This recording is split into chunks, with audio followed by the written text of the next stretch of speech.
The iron edge of the spade bit into the frozen earth of the Blackwood Plateau with a sound like a bone snapping. Silas Thorne didn't stop to wipe the frost from his beard, even as the wind howled through the granite teeth of the mountains, carrying the scent of impending snow.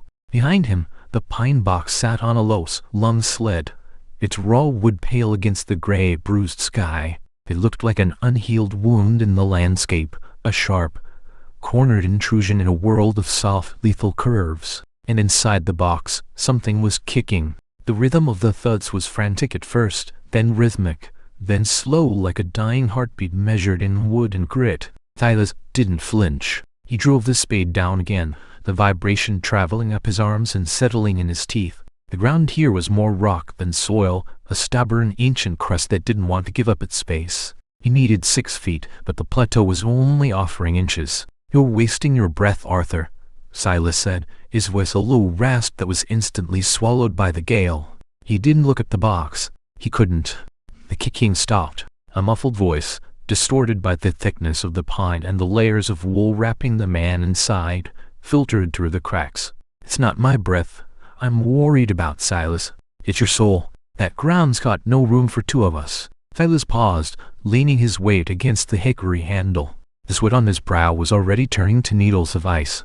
He looked out over the edge of the plateau, where the valley floor was a smudge of charcoal in shadow 3,000 feet below. There were no lights down there, no salvation. Bitter Creek was a 2-day ride, and the law there didn't venture into the high country after the first frost. "My soul's been in the dirt since the war, Arthur. This is just a formality," Silas replied. He kicked a loose stone into the deepening hole. It rattled against the granite, a lonely sound that echoed the emptiness in his chest. He resumed the work, his movements mechanical and grim. He had been digging for 3 hours, and the hole was barely waist deep. The sun was a pale, dying ember on the horizon, casting long, skeletal shadows across the frost. Every time he struck a root or a stone, he felt the jar in his marrow. It felt right. It felt like the earth was fighting back, protesting the sin he was about to commit. The box creaked as the sled shifted on the uneven ground. Arthur was moving again, trying to find leverage he didn't have. His hands were bound, his mouth was dry, and his eyes were likely wide with the kind of terror that turned a man's hair white in a single night. "Why here, Silas?" Arthur's voice was clearer now, more desperate. "Why not just a bullet in the brush? Why the long haul? Why the box?" Silas stopped again, his chest heaving. He looked at the sled. He remembered the way Arthur's wife had looked at him 3 days ago, the way her eyes had searched his for a lie and found only the truth. He remembered the smell of the cabin, the scent of dried herbs and wood smoke, and the way the floorboards had groaned under his boots. "Because a bullet is a mercy, and I don't have any left," Silas said. He reached into his duster and pulled out a tin of tobacco, his fingers fumbling with the latch. He almost dropped it. He almost let the tobacco scatter into the wind, a small, brown sacrifice to the mountain. He rolled a cigarette with practiced, shaking hands. He almost offered one to the box. He almost reached for the hammer in his belt to pry the lid open, just to see Arthur's face one last time. But he didn't. He struck a match against the side of the sled, the flare of orange light a tiny defiance against the coming night. "You're a coward," Thorne, Arthur shouted, the wood of the box vibrating with his rage. "You're burying the only witness because you can't live with the look in my eyes. You're not an undertaker. You're a janitor cleaning up your own filth." Silas took a long drag, the smoke burning his lungs. "Maybe, but the world's a cleaner place when the trash is underground." A new sound drifted on the wind, the high, thin whinny of a horse. Silas dropped the cigarette, grinding it out with the heel of his boot. He reached for the Winchester leaning against the sled, his eyes narrowed as he scanned a ridgeline to the east. He wasn't expecting company. Nobody came to Blackwood Plateau this late in the year. A figure appeared against the skyline, a dark silhouette against the deepening purple of the sky. The horse was a ranky bay, its breath coming in white plumes that matched the rider's duster. It was a woman. She rode with a slumped, weary grace, her hat pulled low against the wind. Silas raised the rifle, the stock cold against his cheek. He almost pulled the trigger when the horse stumbled. He almost fired before he recognized the way she sat in the saddle. It was Martha. She didn't stop until she was 10 feet from the grave. She looked at Silas, then at the hole, then at the pine box on the sled. Her face was a mask of gray fatigue, her lips cracked and blue from the cold. She didn't say a word for a long time. He just watched the box kick. "You're late, Silas," she finally said. Her voice was like dry leaves skittering over stone. "The ground's harder than I reckon," Silas replied, lowering the rifle but not letting go of the grip. "What are you doing here, Martha? I told you to stay in the valley. I told you I'd handle it." Martha dismounted, her boots hitting the frost with a heavy thud. She walked to the edge of the grave and looked down into the dark rectangle of earth. "I couldn't sleep. The silence in the cabin was too loud. I kept hearing the sound of your shovel in my head." Inside the box, Arthur went still. He knew that voice. "Martha, Martha, is that you? For the love of God, tell him to stop. Tell him he doesn't have to do this." Martha didn't look at the box. She looked at Silas. Her eyes were red-rimmed and hollow, the eyes of a woman who had seen the bottom of the world and decided to stay there. "Did he beg?" she asked. "Not yet," Silas said. "He's mostly just been insulting my character." Martha walked to the sled. She reached out a gloved hand and almost touched the raw wood of the lid. She almost traced the grain of the pine, her fingers hovering an inch above the surface. Silas watched her, his heart hammering to frantic rhythm. He saw the way her hand trembled. He saw the way she looked at the hammer in his belt. "Open it," she whispered. "No," Silas said, his voice firm. "We had a deal, Martha. I do the work, you get the peace. That was the trade. You don't want to see him like this." "I want to see the man who killed my boy," she said, her voice rising, cracking like ice under a wagon wheel. "I want to see the light go out of him. I don't want him buried in the dark where I can imagine he's still breathing. I want to know." Arthur began to scream, then a raw, wordless sound of pure animal terror. He threw himself against the lid, the sled rocking precariously on the granite. "I didn't do it, Martha. It wasn't me. Silas knows. Ask him about the creek. Ask him about the fire." Silas stepped between Martha and the box, the spade held like a weapon. "He's lying, Martha. A dying man will say anything to stay above the grass. You know what he is. You saw the coat. You saw the blood. The blood was from the horse." Arthur shrieked. "Silas, you son of a bitch, tell her. Tell her what you did at Rattlesnake Creek." Silas felt a cold spike of adrenaline shoot through his veins. He looked at Martha. She was staring at him now, her eyes narrowing, the grief in them suddenly sharpened into a jagged edge of suspicion. The power in the yard shifted. The wind seemed to die down, leaving the vacuum of sound where only their breathing remained. "What happened at the creek, Silas?" Martha asked. Her hand moved toward the small, silver-plated revolver at her hip. "Nothing," Silas said, his knuckles white on the spade handle. "He's trying to sow seeds in the stone field, Martha. Don't listen to him. He says you were there," she persisted, taking a step toward him. "He says you know who really pulled the trigger on my son. You told me it was a drifter. You told me you tracked him for 3 days. You told me Arthur was the one." Silas almost spoke. He almost confessed that he hadn't tracked anyone. He almost told her that the drifter didn't exist, that he'd made him up to give her a target for her rage. He almost told her that the blood on Arthur's coat hadn't come from a horse, but it hadn't come from her son either. "I'm the one digging the grave, aren't I?" Silas said, his voice turning cold, a reflection of the granite beneath them. "That ought to be enough for you." Martha almost pulled her gun. She almost leveled it at Silas's chest and demanded the truth. But the box kicked again, a violent, desperate lurch that sent it sliding 6 inches toward the edge of the hole. The sound of wood scraping against stone was like a scream. "Finish it," Martha said, her voice suddenly flat dead. She turned her back on Silas and walked toward her horse. "Finish it before the snow comes. I'll wait by the ridge." Silas watched her go. He didn't move until she was a shadow against the dark. He felt a strange, hollow relief, followed immediately by a crushing weight of guilt that made it hard to stand. He turned back to the gray and drove the spade into the earth again. The next hour was a blur of sweat and stone. He stopped thinking. He stopped listening to the muffled pleas from the box. He became a machine of muscle and wood, carving a hole in the world to hide a secret that was already rotting. The hole was deep enough now, 5 feet of granite and frozen loam. It wasn't the 6 feet the law required, but on the Blackwood Plateau 5 feet was a luxury. He threw the spade aside and walked to the sled. The box was quiet now. Maybe Arthur had run out of air. Maybe he had finally accepted the inevitable. Silas gripped the edge of the sled and began to haul it toward the grave. The runners groaned against the frost, the weight of the men inside feeling like the weight of the entire mountain. He reached the edge. He almost stopped. He almost looked for a sign that he should turn back, a bolt of lightning or a change in the wind. But the sky remained a silent, indifferent gray. He braced his boots against the lip of the grave and gave the sled a final, violent shove. The box tumbled into the dark, hit the bottom with a heavy, hollow thud that seemed to vibrate through the entire plateau. For a second, there was absolute silence, then a single sharp knock from inside. Asterisk thumped a asterisk. Silas grabbed the spade. He didn't wait. He began to shovel the loose earth back into the hole.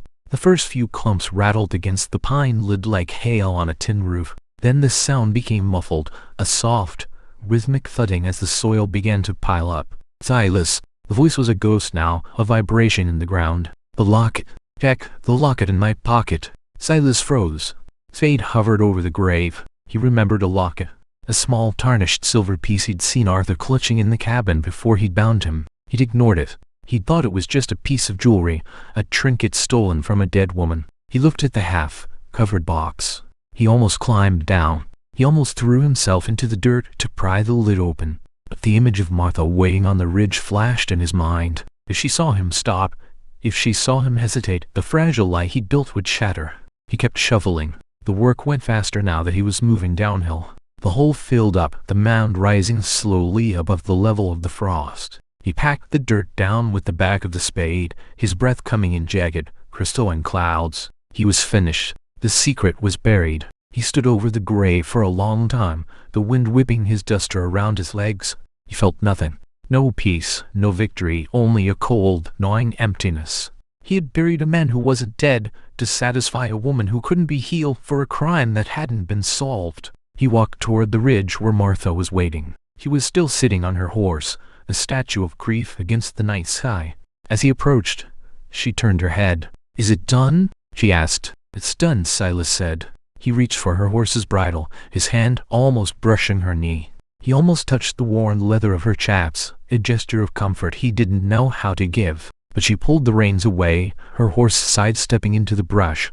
"I'm going home, Silas," she said. "Don't come to the cabin. Don't look for me in town. We're finished." She spurred her horse and rode down the trail, her silhouette swallowed by the darkness of the trees. Silas stood alone on the ridge. He watched the first flakes of snow begin to fall, small, white feathers that disappeared as soon as they hit the ground. He walked back to the grave. He wanted to see the mound one last time before the snow covered it. He reached the edge of the pit and stopped. There was something in the dirt. He knelt down, his fingers digging into the loose soil he'd just packed.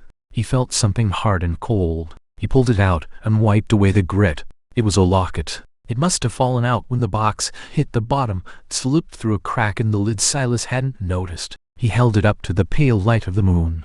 It was silver, tarnished and dented, with a delicate engraving of a bird on the front. He thumbed the latch. The locket snapped open with a tiny metallic click. Inside was a photograph. It was a picture of a young man in a Union uniform, his face bright with the naive confidence of someone who hadn't yet seen the slaughter. But it wasn't Martha's son. It was Silas.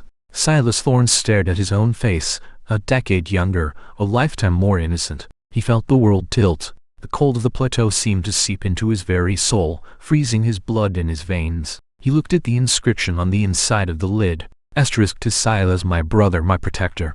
I'm home from the war. Arthur. Asterisk. The spade fell from Silas's hand, clattering against the granite. The man in the box wasn't Arthur Vane, the killer of Martha's son. The man in the box was Arthur Thorne, his brother, the brother he hadn't seen in 10 years, the brother who had come looking for him, only to find a man who had changed his name and his soul to hide from the horrors of Rattlesnake Creek. Silas Thorne had buried his own brother alive to protect a name that wasn't even his. He fell to his knees beside the grave, his fingers clawing at the dirt. "Arthur! Arthur!" he screamed, his voice breaking, a jagged shard of sound in the silence of the mountain. He dug with his bare hands, the frozen earth tearing at his fingernails, the blood staining the white frost. He dug like a madman, the snow falling faster now, a white shroud descending over the plateau. He reached the wood. He hammered his fists against the lid. "Arthur, I'm here. I'm opening it. I'm sorry." There was no kicking, no muffled voice, no sound at all, except the wind and the hiss of the snow. Silas grabbed the hammer from his belt. He drove the claw into the pine, the wood splintering under his frantic assault. He pried the lid up, the nails screaming as they were torn from the wood. He threw the lid aside and reached into the box.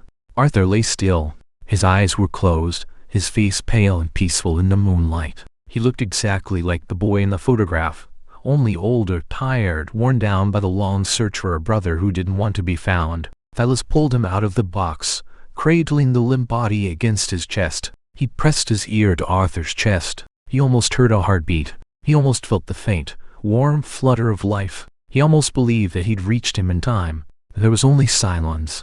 Cold had taken him, or the fear, or the crushing weight of the earth Silas had piled on his chest. Silas sat in the half-filled grave, rocking his brother back and forth, the snow piling up on their shoulders, turning them into a single, white monument of regret. He looked up at the gray sky. He almost prayed. He almost asked for a miracle, for a chance to go back to the cabin, to the moment he'd first seen Arthur on the trail. But he knew there were no miracles on the Blackwood Plateau. There was only the stone, and the wind, and the secrets that refused to stay buried. A mile away, Martha stopped her horse on the ridgeline. She looked back at the plateau, where a single, dark shape was visible against the white expanse of the snow. She touched the revolver at her hip.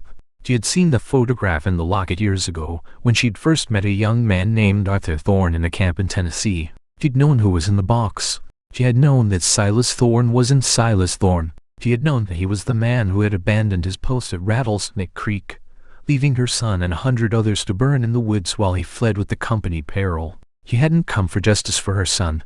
She had come for the slow, agonizing destruction of the man who had survived while her boy had died. She had wanted him to kill the only thing he had left. She watched the snow cover the plateau until the dark shape disappeared. She felt a cold, hollow satisfaction, a bitterness that tasted like iron and ash. She turned her horse and rode down into the valley, leaving the brothers to the mountain.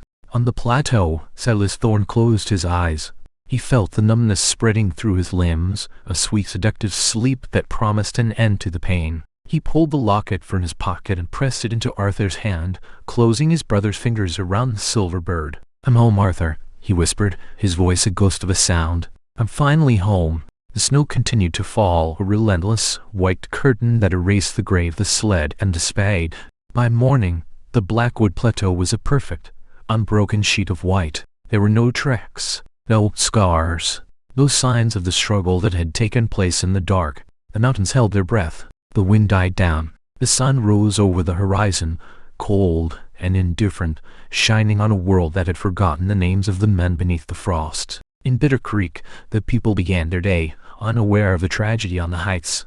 They spoke of the coming winter, of the price of grain, and of the drifter who had vanished into the high country. They didn't speak of Silas Thorne.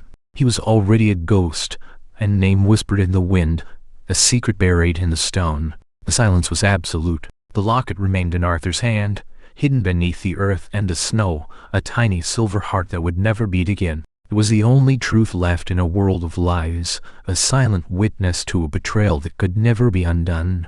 The West was a hard land, a land that didn't forgive and didn't forget. It took what it wanted and gave back only dust. It turned brothers into strangers and mothers into monsters. It was a land of beautiful, lethal curves and sharp, cornered graves. And on the Blackwood Plateau, the stone remained, ancient and indifferent, waiting for the next man to come with a spade and a secret. The snow stayed deep until the spring. When it finally melted, the valley was flooded with the runoff, the water carrying the scent of pine and granite to the sea. But the plateau remained dry, the earth packed tight over the box and the brothers. Nobody ever found the grave. Nobody ever looked.